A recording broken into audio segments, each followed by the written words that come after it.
성경은 세상의 시작부터 이야기하고 있습니다. 기독교 신앙의 시작과 기초는 이 세상이 어떻게 시작되었는가? 그것은 하나님의 창조하심으로 시작합니다. 이 세상은 과학 시대잖아요. 진화론을 말하고 있습니다. 진화론이 과학이라고 말하고 있죠. 물론 진화론도 증명된 이론은 아닙니다. 그러나 이 세상은 과학 속에서 추정해 보면서 세상의 기원은 진화로부터 시작됐다, 이렇게 말하고 있는데요. 제가 작년에 설교할 때 창조와 진화에 대해서 기독교가 가지고 있는 세 가지 이 태도 또 이해, 이걸 나누었으니까 혹시 뭐 궁금하시거나 하면 그때 설교 참여하셨어도 잊어버리신 분들은 작년 몇 월 설교인지 모르겠는데 제목이 아마 인간, 나는 누구인가 라고 하는 시리즈에 아마 창조와 진화에 대해서 그렇게 제가 드린 말씀이 있는데요. 성경은 창조에 대해, 그리고 하나님이 천지를 창조하셨다라고 하는 이 분명한 선언으로 시작됩니다. 기독교 교리의 신앙 고백문인 사도 신경도 그 첫 시작이 전능하사 천지를 만드신 하나님 아버지를 내가 믿사오며 라고 하는 이 고백으로 창조주 하나님을 고백하는 것으로 우리의 신앙 고백을 시작합니다. 이 1절의 짧은 한마디 말씀 속에서 우리는 죽음으로 끝나는 허망한 우리의 인생에 참 소망과 빛을 던져주는 그러한 믿음으로 우리의 신앙을 시작할 수 있는 것이죠. 태초에라고 시작하는 이 히브리어 원어는 베레시트입니다.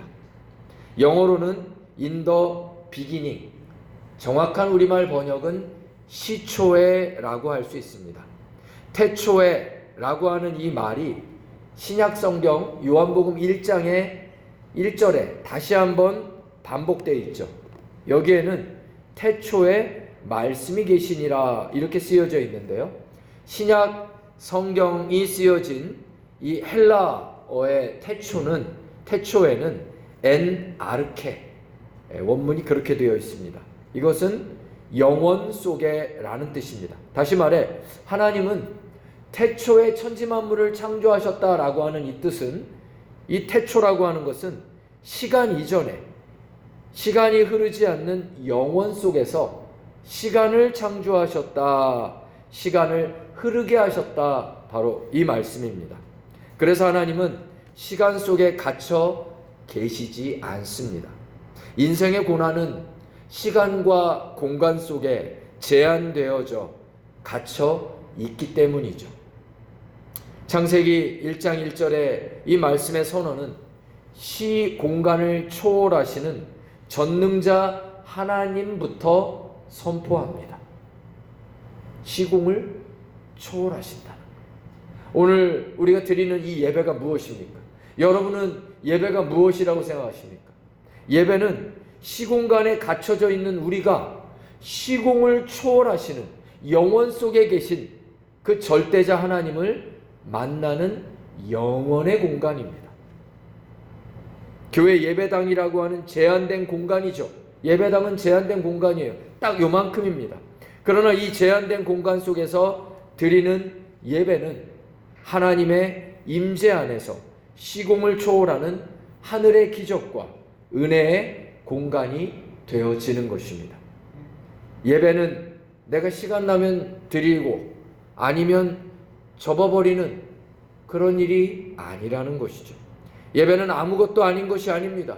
그냥 습관적인 종교 행사가 아닙니다. 예배는 시간 속에 갇힌 우리가 영원하신 하나님의 세계로 들어가는 신비와 은혜의 통로입니다. 그래서 질병도 그래요. 의사들은 고칠 수 없다. 인간의 힘으로는 고칠 수 없다. 그러나 왜 교회에 오면, 왜 하나님께 기도하면, 왜 하나님 앞에 엎드리면 됩니까? 하나님은 시간과 공간에 갇혀져 있지 않은 분이다. 그거를 성경은 1장 1절부터 첫 시작부터 그것부터 시작하는 것입니다. 시공을 초월하시는 그 하나님을 만나는 자리, 그것은 바로 이 땅에서 유일하게 예배의 자리뿐입니다. 그러므로 우리가 교회에 나와 오늘 수요일날 특별히 예배 드리시는 여러분 모두는 이 자리가 특별히 많은 사람이 있는 곳에만 하나님이 오신다고 하지 않으셨어요. 두세 사람 내 이름으로 모인 곳에 나도 너희 중에 있겠다 약속하신 하나님, 그 하나님을 정말로 믿고 의지하면 시공에 제한되어 있는 이 예배당 속에 시공을 초월하시는, 태초부터 계셨고 태초 이전부터 계시면서 태초를 만드신, 시간을 만드시고 시간을 흐르게 하신 전능하신 하나님을 우리 모두가 만나게 되는 줄로 믿습니다. 이 예배 자리에 여러분 주님을 만나시기 바랍니다. 2절에 우리의 인생은 혼돈과 공허와 흑암 속에 있습니다. 하나님이 아니고서는 혼돈이에요. 죽음이에요. 어둠이에요. 늘 흔들립니다. 늘 불안합니다.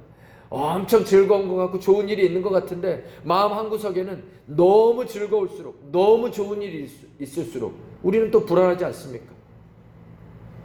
이런 좋은 일이 계속 안 되면 어쩌나. 내가 헬스장에서 5시간을 운동을 하고 그렇게 건강을 추구하고 열심히 사는데 혹시 이렇게 열심히 내가 건강을 위해서 애를 쓰는데 내가 10년 전, 20년 전부터 내 속에서 자랐던 암이 이번 주에 내가 건강 체크하다가 나타나면 어쩌나. 사람은요, 이 세상에서 아무리 즐겁고 아무리 기뻐도 마음 한구석에는 그런 불안감이, 그런 혼돈이, 그런 흑암이, 어둠이 있다라는 것입니다. 그러나 그런 인생의 흑암과 어둠 속에, 깊음 속에서 하나님은 이후에 3절부터 하나님이 세워주시는, 하나님만이 세우실 수 있고 하나님만이 공증하실 수 있고 하나님만이 이루실 수 있는 질서와 평강과 하나님 보시기에 좋으셨던 그런 세상과 역사를 시작하십니다. 하나님 안에 있으면 여러분의 인생의 혼돈과 흑암이 풀어지고 하나님이 세우시는 질서 있는, 하나님 보시기에 좋은 인생들이 세워질 줄로 믿습니다. 오직 하나님 안에 거하시기 바랍니다. 그런 질서 있는 하나님의 창조의 역사가 이제 3절부터 쭉 이어집니다. 6일 창조 이야기죠. 첫째 날입니다. 3절에 하나님이 먼저 창조하신 것이 무엇입니까? 빛입니다. 빛과 어둠을 나누시고 빛이 있는 낮과 어둠이 있는 밤을 구분하셨습니다. 이 빛은 태양과 별들로부터 나오는 빛이 아닙니다. 아직 우주의 별들은 만들어지지 않았기 때문입니다. 이것은 하나님의 빛이에요. 첫째 날의 이 빛은 하나님의 빛입니다. 그것은 온 천지 만물 이전에 하나님의 영광이 먼저 있었고 그것이 온 세상을 이루는 근본이다라는 뜻입니다. 그러므로 이 세상에 하나님의 영광, 하나님의 영광의 빛보다, 하나님의 영광보다 앞서는 가치는 없습니다. 성경에 먹든지 마시든지 무엇을 하든지, 그래서 첫 번째는 무엇이다 그랬습니까? 하나님의 영광을 위하여 행하라. 이것이 바로 창세기 1장의 첫째 날, 온 천지 만물, 해와 달과 별도 없는 그곳에 빛이 있었다라고 하는 이 말씀의 의미입니다. 하나님의 영광이 모든 것보다 앞선다는 거예요. 예수를 믿는다는 건 무엇입니까? 회개한다는 것입니다. 예수님은 이 땅에 오셔서 첫 번째로 전하셨어요. 어떻게 복음을 전하셨습니까? 회개하라, 천국이 가까웠느니라. 회개가 무엇입니까? 예배드리다 눈물이 찔끔 나고 이것만이 회개가 아니에요. 그거는 표현이고요. 회개의 원어는 180도 돌아선다라는 뜻입니다. 죄의 원어가 하마르티아예요. 하마르티아는 나아갈 이 화살이 쏘아졌는데 표적에 딱 맞춰져야 되는데 비껴나갔다라는 뜻입니다. 비껴졌다. 방향이 하나님을 향해야 될 방향이 비껴져서 자기 영광, 하나님의 영광의 빛이 아닌 세상 영광, 세상의 빛으로 틀어졌다는 거예요. 회개는 180도 돌아선다. 메타누이아. 180도 돌아선다라는 뜻이에요. 방향이 돌아선다는 거예요. 즉 회개했다라는 뜻은 예수 믿었다라고 하는 것은 방향이 바뀌었다는 거예요. 예수님 믿고요. 예수님 믿고 내가 내 인생을 살아갈 때 하나님의 영광을 위해 살아가지 않는 분들은 아직 회개하지 않은 것입니다. 예수님은 회개하라 이것부터 시작하셨잖아요. 예수를 믿는데 여전히 내 영광, 세상 욕망 이게 더 앞서 있어요. 교회는 그냥 형식이야. 사실은 내 영광, 내 욕망, 내 정욕, 내 꿈 이게 다 앞서 있는 거예요. 내 물질 이게 다 회개하지 않은 것입니다. 내가 세상을 살아갈 때 직장을 다녀도 돈을 벌어도 사람을 만나도 무엇을 해도 하나님의 영광을 향해 내 방향이 딱 맞춰져 있는 분들은 회개한 것입니다. 비록 완전하지는 못해도 우리는 완전하진 않잖아요. 또 넘어지고 쓰러지고 또 죄를 짓기도 하고 하나님께 와서 또 우리가 기도하는 거 아니에요. 회개하는 거 아니에요. 주일날 여러분 좀 일찍 오시는 이유가 무엇입니까? 예배 드리기 전에 회개하고 기도하고 내가 씻으려고 하는 거잖아요. 예수 그리스도의 보혈로 인해서 우리가 죄사함 받았어요. 번제단에서. 근데 그 다음 순서 어딥니까? 물두멍 아닙니까?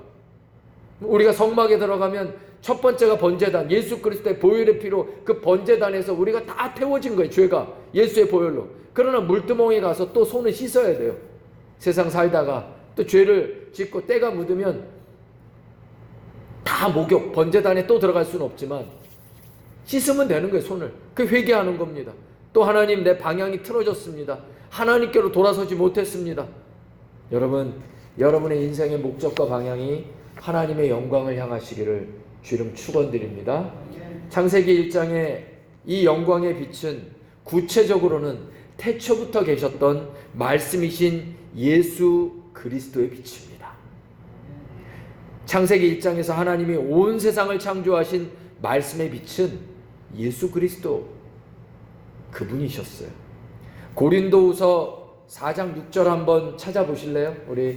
제가 수요일날 파워포인트 안 쓰고요. 그냥 전합니다. 고린도후서 4장 6절 같이 한번 찾아서 읽어볼까요?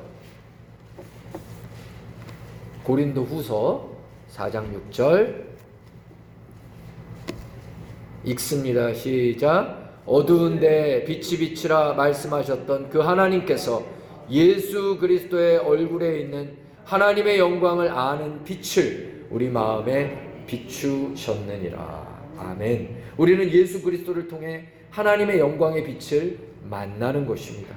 그러므로 우리가 예수를 믿고 예수님 안에 거할 때는 우리는 세상 속에 하나님의 영광의 빛을 만난 사람이요, 또 세상 사람들은 우리들을 통해 하나님의 영광의 빛, 예수 그리스도 안에 있는 영광의 빛을, 하나님의 빛을 보게 되는 것입니다. 사랑하는 성도 여러분, 새해가 시작되고 벌써 1월 넷째 주가 다가옵니다. 예수 안에 있는 여러분의 삶을 통해 이 세상이 하나님의 영광의 빛을, 예수 그리스도의 구원의 빛을 보게 되기를 축복합니다. 예수 안에 있는 그 구원의 빛이 세상 속에서 여러분을 만나는 이들마다 비추어질 것이고 구원과 생명을 얻게 될 줄로 믿습니다. 이 한 해 여러분의 가족 중에 아직 그리스도의 구원의 빛을 받지 못한 이들이 여러분을 통해 가족이 구원되고 자녀들이 구원될 것을 믿습니다. 가족과 이웃과 친주와 동료들이 구원될 것을 믿습니다. 여러분은 예수 그리스도를 만나고 그 구원의 빛, 하나님의 영광의 빛을 본 자들이고 가진 자들이고 비치는 자인 것을 잊지 마십시오. 그래서 예수님은 우리를 향해 뭐라고 했으면 너희는 세상의 빛과 소금이다. 바로 그 말씀입니다.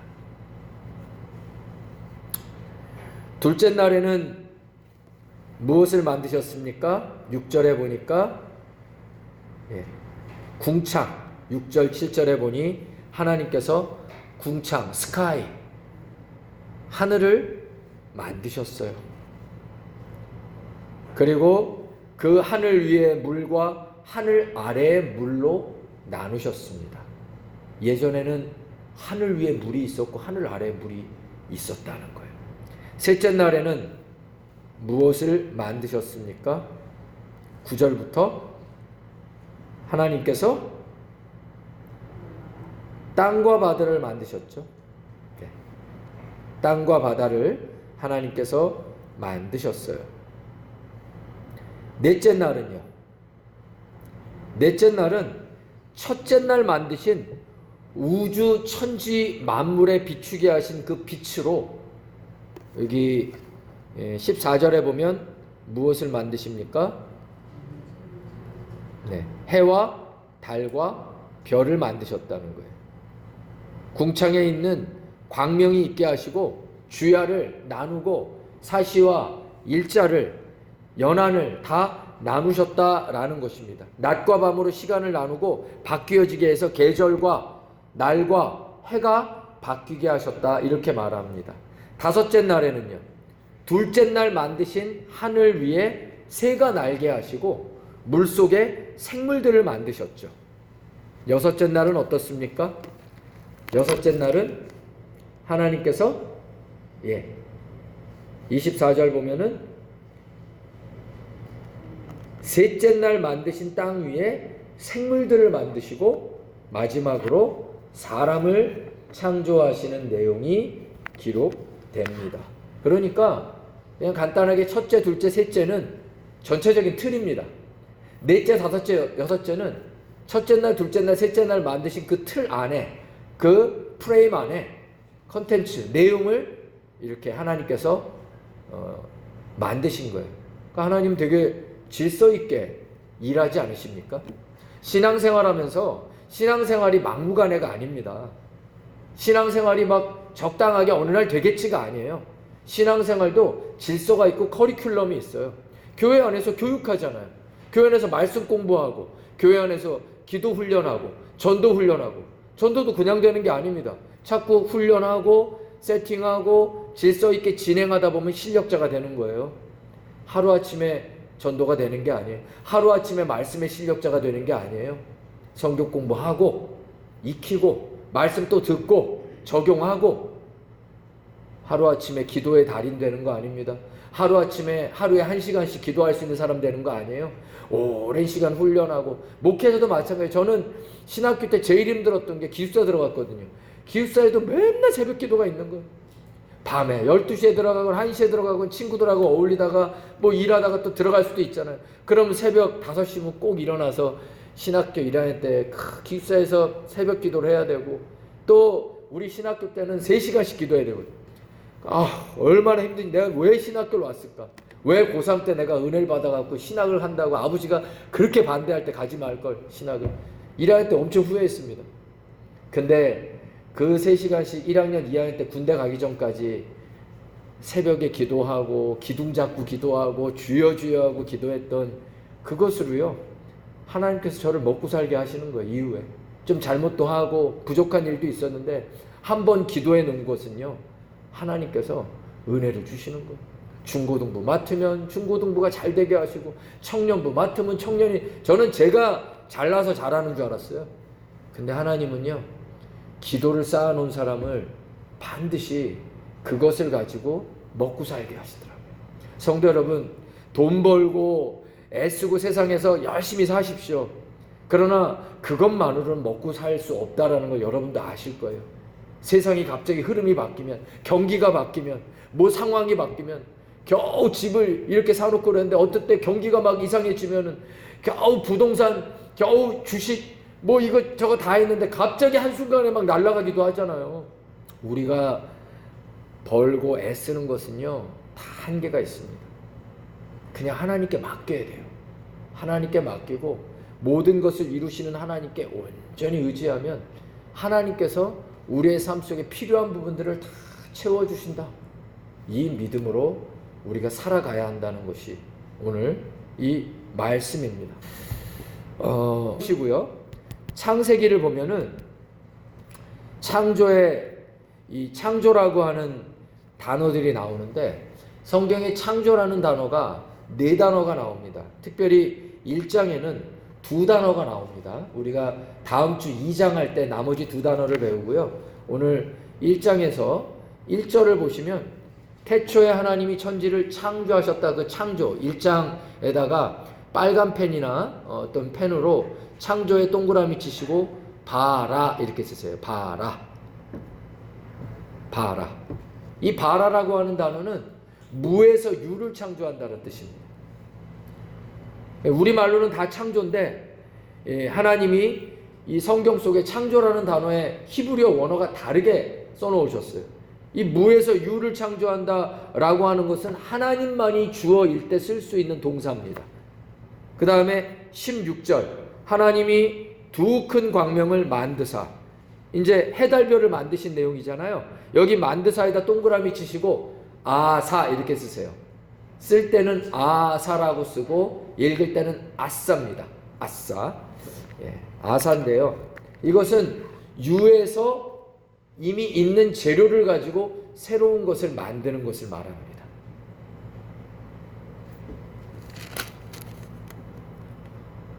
쓰는 김에 더 쓸까요? 2장 7절 여호와 하나님이 아닙니다. 1장 27절 1장 27절 여기도 하나님이 사람을 창조하실 때 여기 창조에다 동그라미 치시고 봐라 이렇게 쓰세요. 봐라. 25절 땅에 있는 짐승들을 만드실 때 종류대로 만드시니 써있죠. 만드시니에다가 동그라미 치고 아사 이렇게 쓰세요. 그러니까 우리말로는 다 창조, 만들다, 짓다 이렇게 써있는데 창세기 1장에는 바라라고 하는 단어와 아싸라고 하는 단어가 나누어져 있습니다. 바라는 무에서 유를 창조하는데 이 창세기 1장 1절에 보면 태초에 하나님이 천지를 창조하셨다라고 했을 때 이 천지는 아직 천지 만물이 만들어지지 않은 거잖아요. 그러니까 재료를 얘기하는 거예요. 하나님께서 뭐 예를 들면 찰흙으로 이렇게 뭐 모양을 만들기 전에 찰흙이라고 하는 재료를 시공간을 하나님이 만드신 거예요. 시공간이라고 하는 재료를 만들어 천지라고 하는 재료를 먼저 만드시고 그것은 없는 것에서 재료를 먼저 만들어 놓으셨다 해서 바랍니다. 근데 27절에 하나님이 사람을 창조할 때도 바라라고 하는 단어를 썼어요. 신기하게. 사람을 흙으로 만드셨잖아요. 그럼 있는 재료거든요. 근데 왜 바랄까요? 사람은 동물들에게 없는, 다른 것에게 없는 영이 있기 때문입니다. 하나님이 그 사람이라고 하는 물질의 창조가 아니라 영의 창조, 그리고 하나님의 이 형상으로 지으셨다라고 하는 그런 의미에서 바라라고 하는 거예요. 인간은 전혀 다른 존재라는 거예요. 영적 존재라는 거예요. 인간은 동물과는 다르다는 거예요. 하나님이 인간을 창조하실 때는 바라로 또 하셨죠. 나머지 아싸는 있는 것에서, 있는 재료에서 새로운 것을 만드는 것, 새로운 것을 창조하는 것은 아싸입니다. 나머지 2단어는 다음 주 2장 할 때 할 건데요. 이 내용을 통해서 우리가 확인하게 되는 것은 하나님은 사람은 특별하게 지으셨다는 거예요. 그 특별함의 절정이 무엇입니까? 예배입니다. 사람만 예배할 수 있습니다. 영적 존재이기 때문에. 그러니 우리가 하나님이 얼마나 예배에 대한 소망을 가지고 예배를 통해 하나님이 우리하고 교통하길 원하시고 함께하길 원하시는 것을 얼마나 소망하며 인간을 지으셨습니까? 사람을. 그런데 세상은 하나님을 예배하지 않습니다. 세상은 하나님 예배하지 않아요. 하나님을 무시해요. 자기를 예배해요. 세상 우상을 예배해요.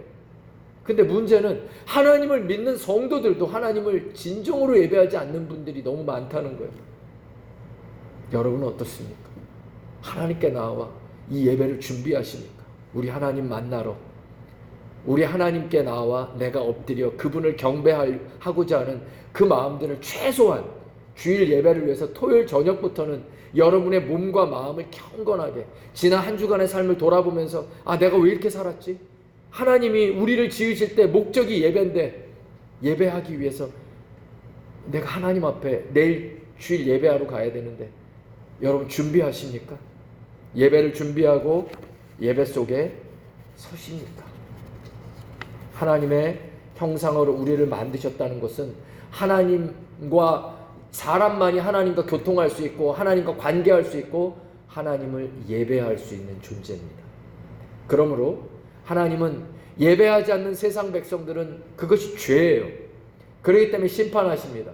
그러나 예수를 믿고 있는 우리 하나님 백성된 우리가 온전히 예배하지 않을 때에는 그것을 하나님은 슬퍼하시고 괴로워하시고, 그래서 하나님이 이 사람은 정말 나하고 마음이 맞는다, 나하고 진짜 통한다, 마음에 합한 자다 라고 하는 사람 다윗 아니었습니까? 다윗은 누굽니까? 다윗은 예배자입니다. 그는 어떤 자리에서도 하나님을 노래했고 하나님을 높였고 하나님을 예배했기 때문에 하나님은 다윗만 보면 그렇게 기뻐하신 거예요. 저는 내 마음에 맞는 사람이라, 내 마음에 합한 자라, 저를 통하여 나의 뜻을 다 이루리라. 여러분, 여러분의 삶을 통해 하나님의 뜻이 다 이루어지고 하나님이 예비하신 축복이 다 여러분의 삶 속에 이루어지기를 소망하십니까? 저를 통해 나의 뜻을, 나의 축복을 다 이루리라. 누구요? 내 마음에 맞는 사람, 예배자. 하나님 앞에 여러분 예배가 아무것도 아닌 게 아니에요. 다른 것에 집중하지 마시고 예배자가 되시기 바랍니다. 하나님은 그 예배를 위해 우리를 하나님의 형상대로 지으시고 그걸 기대하셨고 보시기에 너무 좋으셨던 거예요. 야, 이제 이 사람하고 내가 모든 것을 나누고 함께 하길 원한다. 하나님은 예배를 통해 함께 하길 원하세요. 이 세상에서 하나님이 유일하게 거하시는 처소는 예배의 자리입니다. 그것은 교회입니다. 그렇게 예배하시고 그렇게 살아가시기를 주의 이름 축원드립니다. 26절에 하나님은 사람에게 복을 주셨어요. 그리고 세상에서 생육하고 번성하고 땅에 충만하고 땅을 정복하라, 그리고 모든 생물을 다스리라 하셨습니다. 하나님은 우리에게 복을 주셨고요. 그 복의 내용이 뭔가 했더니 세상을 다스리는 권세입니다. 우리는 세상 속에 살면서 세상에 휩쓸리고 세상에게 그렇게 정복되는 인생이 아니라는 거예요. 너희가 세상을 다스리라는 거예요. 하나님의 영권으로 물권과 인권을 다스리라는 거예요. 너희가 움직이라는 거예요. 어떻게 해요? 무엇인지 기도하고 구한 것은 받은 줄로 믿으라. 그리하면 그리 되리라. 놀라운 권세 주셨거든요. 기도해라. 내게 구하면 네가 원하는 대로 내가 세상을 움직여 주겠다. 너희가 땅에서 무엇인지 묶으면 하늘에서도 묶이며 하늘에서 땅에서 풀면 하늘에서도 풀리리라. 내가 천국 열쇠를 다른 곳에 주지 않고 너희 교회 성도에게만 주겠다. 너희가 묶어라. 세상을 풀어라. 이미 말씀 다 주셨어요. 약속도 주셨고 기도라고 하는 권세 주셨어요. 세상을 다스리라는 거예요. 창세기 1장부터 가르치신 것입니다. 세상에 휩쓸리지 말고 세상에 눌리지 말고 세상에 묶이지 말고 너희가 하나님 주시는 영권으로 세상을 다스리고 정복하라는 것입니다. 여러분, 그렇게 사시기를 축복합니다. 축원합니다. 눌리지 마십시오. 하나님 주신 권세로 사용하십시오. 말씀대로 살고 기도하는 그리스도인, 그 예배자들은 세상에 눌리지 않고 세상을 다스리는 영권과 물권과 세상을 소유하는 자인 줄로 믿습니다. 그렇게 살아가시기를 주님의 이름으로 축복합니다. 우리는 그렇게 살아갈 때 하나님의 복을 받은 자로 사는 것이고 하나님 보시기에 심히 기쁘신, 너무 좋으신 그런 하나님의 형상을 닮은, 이 세상 속에 하나님의 형상을 드러내는, 예수 그리스도의 영광의 빛을 드러내는 우리 모두가 될 줄로 믿습니다.